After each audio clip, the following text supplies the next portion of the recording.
Savage! Uy, savage! Baykong, ano naman ang ginawa mo dyan? Nag-ML ka na ano? Doon ka sa far away.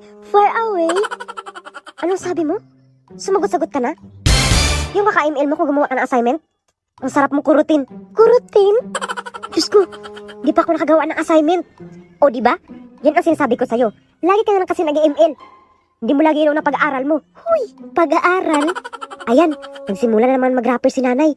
Ano sinabi mo? Kidnapper? Nay, may assignment ako. Ano sa Tagalog ng I don't know? I don't know? Hindi ko alam. Hindi mo alam? Huy, hindi mo alam? Di ka ba nakinig siguro mo dati, Nay? Huy, matalino ako dati sa klase namin, no? Huy, matalino. Sige nga, kung matalino ka, ano English sa I don't know? Hindi ko alam. Hindi mo alam? Akala ko matalino ka. Sana all matalino. Tumahimik ka nga dyan. Magsain ka doon. Pangag ka ron. Ay, pangag.